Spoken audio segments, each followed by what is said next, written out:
নমস্কাৰ মোৰ channel digital লাৰ্ণিঙলৈ সকলোকে স্বাগতম জনাইছোঁ। আজি লৈ আহিছোঁ অষ্টম শ্ৰেণীৰ এটি নতুন পাঠৰ বুজনি। ভিডিঅ'টো শেষলৈকে চাব আৰু ভাল পালে এটি লাইক কৰি দিব। মৰমৰ ছাত্ৰ ছাত্ৰীসকল, আজি আলোচনা কৰিবলৈ লোৱা পাঠটি হৈছে অষ্টম শ্ৰেণীৰ ইংৰাজী পাঠ্যক্ৰমৰ লেচন নম্বৰ 5 লুইছ পেষ্টেৰ নামৰ পাঠটি। গতিকে আহাচোন আমি পাঠটিতনো কি আছে চাওঁ। লুইছ পেষ্টেৰ এগৰাকী ব্যক্তিৰ নাম হয়, যিয়ে জলতাংক ৰোগৰ ঔষধ তেওঁ আৱিষ্কাৰ কৰিছিল।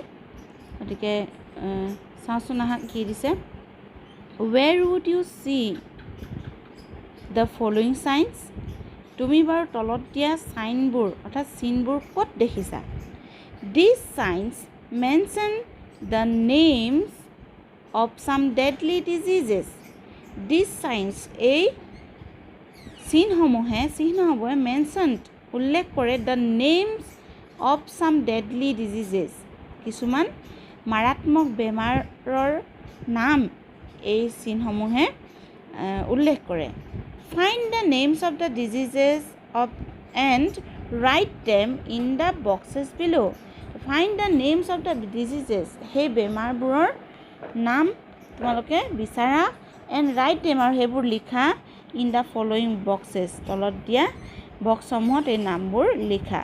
এতিয়া তোমালোকৰ পাঠটোৰ আৰম্ভণিতে কি দিছে, কিছুমান চিন দিছে, চিত্ৰ কিছুমান দিছে। চোৱাচোন, এয়া কিছুমান চিত্ৰ দিছে নহয়নে? এই যিবোৰ চিত্ৰ দিছে, এই চিত্ৰসমূহ দৰাচলতে চিত্ৰসমূহে কিছুমান বেমাৰক সূচায়। প্ৰথম চিত্ৰটো চাওঁ যে beware of animal bites, they may causes rabies. যে beware সাৱধান হ'বলৈ কৈছে of animals bite, জন্তুৰ কামোৰৰ পৰা সাৱধানে থাকিবলৈ কৈছে। they may causes rabies, তাৰ পৰা ৰেবিজ হ'ব পাৰে। ৰেবিজ মানে জলতাংক ৰোগ, যে আমি কুকুৰে কামুৰিলে যে আমাৰ যিটো বেমাৰ হয়, হয়নে, জলতাংক ৰোগ। গতিকে এই ছবিটো থাকিলে আমি বুজিব লাগিব যে আমাক কুকুৰৰ পৰা বা অন্য জন্তুৰ পৰা সাৱধান হ'বলৈ কৈছে। তো এই চিনটোৱে কি বেমাৰ বুজায়? ৰেবিজ। গতিকে এই ঘৰটোত আমি কি লিখিব লাগিব? ৰেবিজ লিখিব লাগিব, জলতাংক। তাৰপিছত কি দিছে চোৱা, the Anopheles mosquito is a carrier of malaria. এই এন'ফিলাছ মহটোৱে কি কৰে? কেৰিয়াৰ, বাহক হয়, মেলেৰিয়া ৰোগৰ বাহক হিচাপে কাম কৰে। গতিকে আমি কি কৰিব লাগিব? Keep food and water covered, আমি আমাৰ খাদ্য আৰু খোৱা পানী আমি কাভাৰ্ড কৰি ৰাখিব লাগিব, ঢাকি ৰাখিব লাগিব। ইউজ ৰিপেলেণ্টছ, শ্লিপ আণ্ডাৰ এ মস্কিটো, ৰিপেলেণ্ট ইউজ কৰিবলৈ কৈছে আৰু মস্কিটোৰ নেট ব্যৱহাৰ কৰিবলৈ কৈছে। মস্কিটো নেটৰ তলত শুবলৈ কৈছে, অৰ্থাৎ আঁঠুৱাৰ তলত শুবলৈ কৈছে। গতিকে এই চিহ্নটো যেতিয়া আমি দেখিম, এই চিহ্নটোৱে কি বুজাব? মেলেৰিয়া ৰোগৰ কথা বুজাব, নহয়নে? গতিকে আমি এই বক্সত মেলেৰিয়া লিখিম। আকৌ এই চিহ্নটোত কি দিছে? Prevention is the only cure of AIDS. এই চিহ্নটোৱে এইডছ বেমাৰৰ কথা সূচাইছে। Rubella is caused by a virus. Rubella infection during pregnancy can lead to children born with congenital birth defects. কি কৈছে? Rubella is caused by virus. Rubella এটা অসুখ, এই ৰুবেলা বেমাৰটো ভাইৰাছৰ পৰা হয়, অৰ্থাৎ বীজাণুৰ পৰা হয়। ৰুবেলা ইনফেকশ্যন, ৰুবেলা যদি ইনফেকশ্যন হয় ডিউৰিং প্ৰেগনেঞ্চি, গৰ্ভৱতী সময়ত যদি ৰুবেলা হয়, কেন লিড টু চিলড্ৰেন, সেই যিটো আহিবলগীয়া সন্তান, সেই সন্তানটো বৰ্ণ উইথ কনজেনিটেল বাৰ্থ ডিফেক্টছ, যে কিছুমান কনজেনিটেল মানে হৈছে জন্মগত কিছুমান ডিফেক্ট লৈ জন্ম হয়, প্ৰতিবন্ধকতা লৈ জন্ম হয়, যেনে ব্লাইণ্ডনেছ, অন্ধ হ'ব পাৰে, ডিফনেছ অৰ্থাৎ কলা, যিটো কাণেৰে নুশুনে, মেণ্টেল ৰিটাৰ্ডেশ্যন অৰ্থাৎ মানসিকভাৱে তেওঁ দুৰ্বল হ'ব পাৰে বা মানে বয়সটো যিমান বাঢ়িব সন্তানটোৰ তাৰমানে মানসিক যিটো বৃদ্ধি সেই বৃদ্ধিটো সিমান বেছি নহয়। কনজেনিটেল হাৰ্ট ডিফেক্ট জন্মগত হৃদৰোগত তেওঁ আক্ৰান্ত হ'ব পাৰে সন্তানটি। Measles is a deadly disease মিজেলটো এটা বৰ মাৰাত্মক অসুখ বুলি কৈছে। It can be lead to pneumonia diarrhoea other life threatening complications. কি কৈছে নিম'নিয়া কি কৰিব মিজেলছে কি কৰিব পাৰে মিজেলছ মানে কি হৰুৱাই কি হ'ব পাৰে নিম'নিয়া হ'ব পাৰে ডায়েৰিয়া হ'ব পাৰে আদাৰ লাইফ থ্ৰেটনিং কমপ্লিকেশ্যনছ অৰ্থাৎ জীৱনৰ প্ৰতি থ্ৰেটনিং ভাবুকি অহা কমপ্লিকেশ্যনছ জটিলতা জীৱনৰ প্ৰতি ভাবুকি অহা কিছুমান আহিব পৰা জটিলতা আহি পৰিব পাৰে। গতিকে এই কিছুমান চিনৰ বিষয়ে দিছে তেনেধৰণে আৰু বহুত চিন আছে যিবোৰে কিছুমান নিৰ্দিষ্ট অসুখৰ বিষয়ে আমাক বুজায়। Let's read about Louis Pasteur. Louis Pasteur found a cure for rabies, one of the deadliest diseases of the 19th and 20th century. Let's read about Louis Pasteur. আহাচোন বাৰু এতিয়া লুইচ পেষ্টিয়ৰ বিষয়ে আমি পঢ়োঁ। Louis Pasteur found a cure of rabies মানে আমি পাই আহিছোঁ জলতাংক ৰোগ নহয়নে যে লুইচ পেষ্টিয়ৰে জলতাংক ৰোগৰ অসুখ উদ্ভাৱন কৰিছিল। One of the deadliest disease of the 19th and 20th century 19 আৰু 20 দশকৰ ৰেবিজ আছিল এটা মাৰাত্মক অসুখবোৰৰ ভিতৰত এবিধ অসুখ আৰু এই অসুখৰ দৰৱ বিচাৰিবলৈ সক্ষম হৈছিল লুইচ পেষ্টিয়ৰে।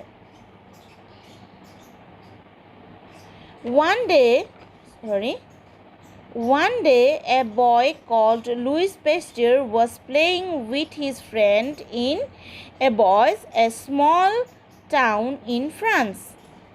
ফ্ৰান্সৰ এখন small town Eboiseত one day এদিনাখন a boy with his friend এটা ল'ৰাই তেওঁৰ লগৰ বন্ধুৰ সৈতে প্লেয়িং খেলি আছিল। লুইচ পেষ্টিয়ৰ নামৰ এজন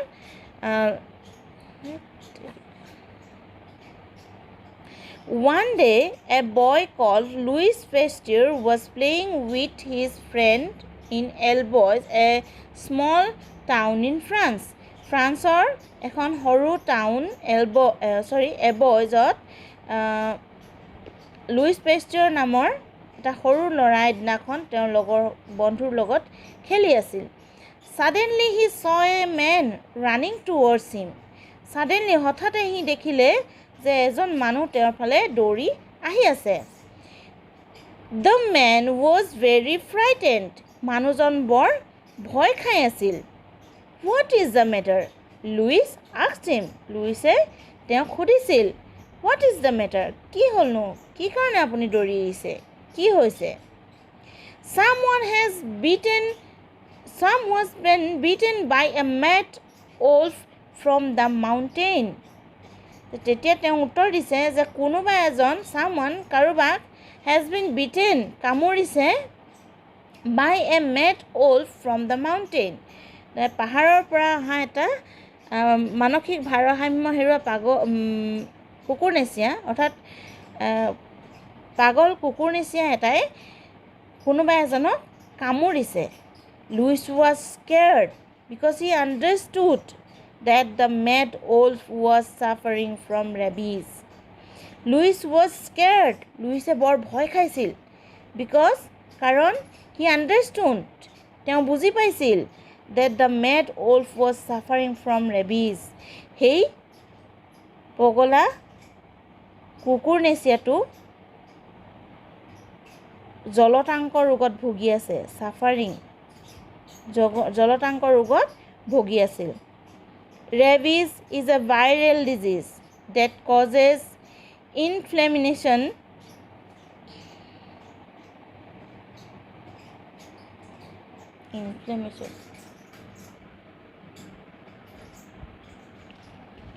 Inflammation. Rabies is a viral disease that causes inflammation of brain in humans and other mammals. Rabies is a viral disease. Rabies hoise eta bijanur pora hua bemar that causes inflammation of the brain যিয়ে মগজুৰ উত্তেজনা বহাই দিয়ে বা খং বহাই দিয়ে of human and other mammals. মানুহে হওক বা অন্যান্য যিবোৰ স্তন্যপায়ী প্ৰাণী আছে তেওঁলোকৰ মগজুৰ উত্তেজনা বৃদ্ধি কৰা এবিধ বেমাৰ. Animals with rabies go mad and die. Rabies হোৱা অৰ্থাৎ জলতাংক হোৱা যিবোৰ জন্তু সেইবোৰ পগলা হয় আৰু তাৰপিছত মৰি থাকে. Human beings get the virus when they are bitten and scratched by animals with rabies. যে মানুহে এই বেমাৰটো বা বীজাণুটো পায় যেতিয়া কোনোবা ৰেবিজ হৈ থকা জলতাংক হৈ থকা এনিমেলে বিটেন অৰ স্ক্ৰেচ কামোৰে বা আঁচুৰে কোনোবা মানুহক তেতিয়া সেই মানুহজনৰ গালৈ এই বেমাৰটো বা বীজাণুটো আহে. The man who was bitten by the mad wolf will get the disease and die. Thought Louis. Louisে ভাবিছিল the man সেই মানুহজন who was bitten by the mad wolf will get the disease and die. যিজন মানুহক সেই বলিয়া কুকুৰনেচিয়াটোৱে কামুৰিছে সেইজনৰো সেই বেমাৰটো হ'ব আৰু তেওঁ মৰি থাকিব এই কথা লুইছে ভাবিছিল. The incident disturbed him আৰু এই ঘটনাটোৱে তেওঁ যথেষ্ট ডিষ্টাৰ্ব কৰি দিছিল আমনি কৰিছিল. Who knew কোনে জানিছিল that one day he would be the one to find a cure of the deadly disease. কোনে জানিছিল যে এইজন ব্যক্তিয়ে এদিনাখন এই মাৰাত্মক অসুখটোৰ ঔষধ বিচাৰি উলিয়াব. Many years later, বহু বছৰৰ পাছত, while experimenting on rabies, Pasteur found the deadly virus that causes rabies. Many years later, বহু বছৰৰ পাছত, while experimenting on rabies, যেতিয়া তেওঁ শহাপহুৰ ওপৰত পৰীক্ষা কৰি আছিল, Pasteur found the deadly virus that causes rabies. তেতিয়াই শহাপহুৰ গাত পেষ্টিয়ৰে এই মাৰাত্মক ভাইৰাছবিধ পাইছিল যিবিধৰ বাবে জলতাংক বেমাৰ হয়. In this experiment, he treated the ailing rabbits.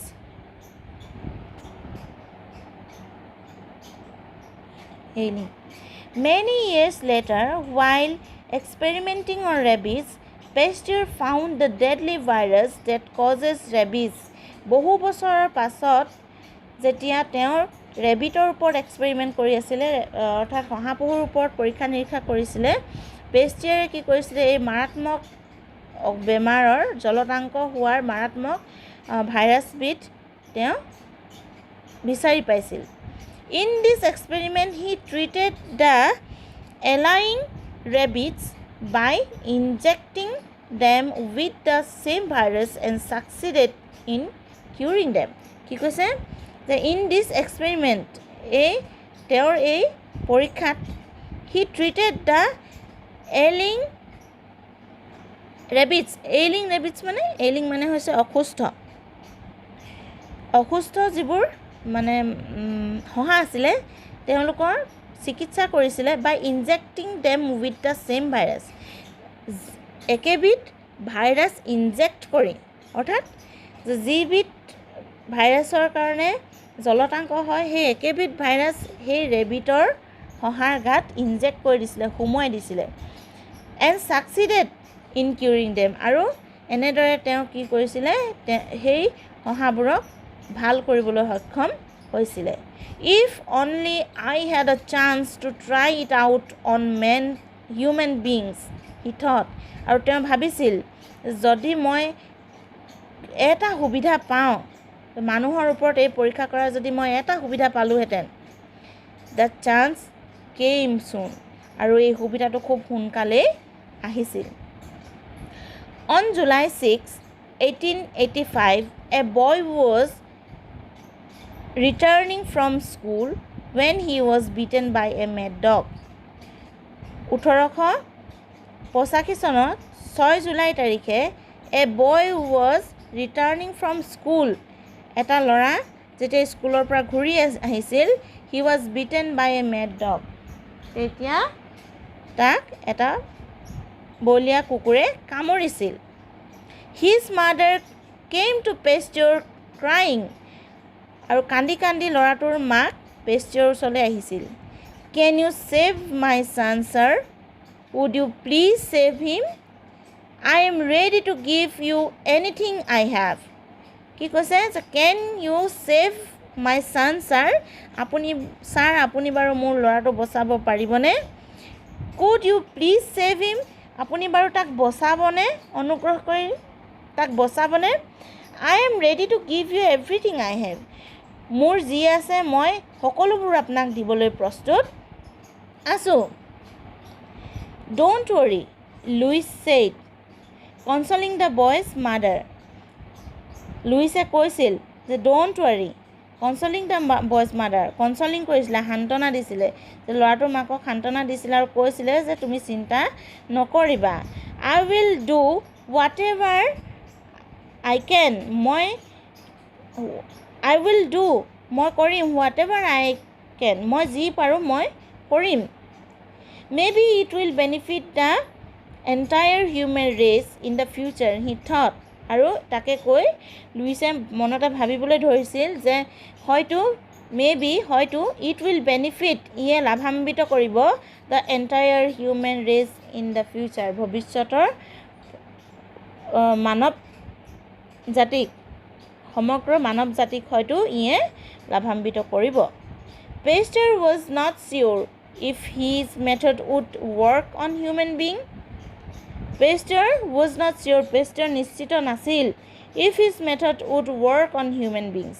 তেওঁৰ চিকিৎসাৰ যিটো পদ্ধতি, এই পদ্ধতিয়ে মানৱ জীৱনৰ ওপৰত কাম কৰিব নে নকৰিব এই কথাক লৈ কিন্তু তেওঁ নিশ্চিত হোৱা নাছিল। Yet he made up his mind to take the risk.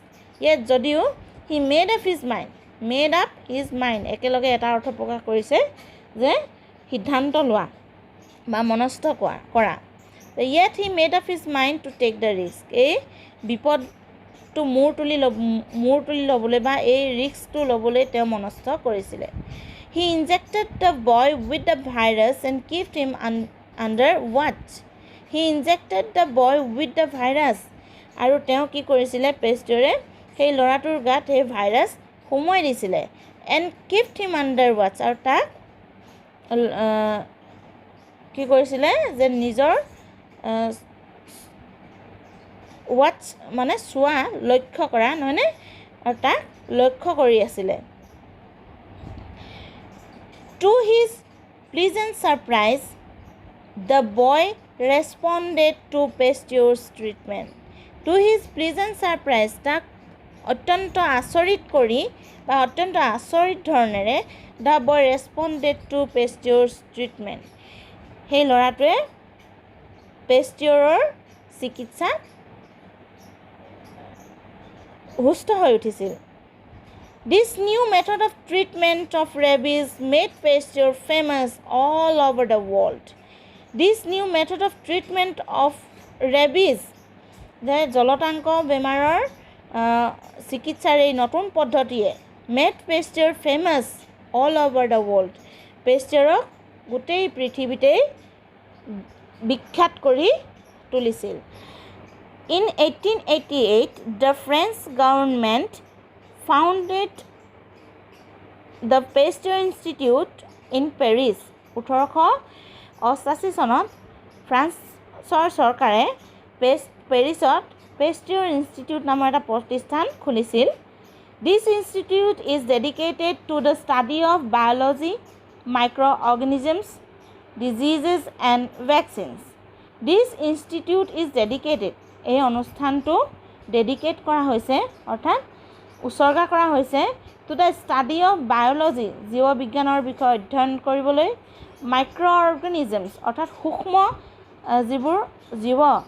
জীৱৰ বিষয়ে অধ্যয়ন কৰিবলৈ, ডিজিজেছ এণ্ড ভেকচিনছ বিভিন্ন ধৰণৰ বেমাৰ আজাৰ আৰু তাৰ প্ৰতিষেধকৰ অধ্যয়নৰ বাবে এই যিটো পেষ্টিয়ৰ ইনষ্টিটিউটটো উৎসৰ্গা কৰা হৈছে।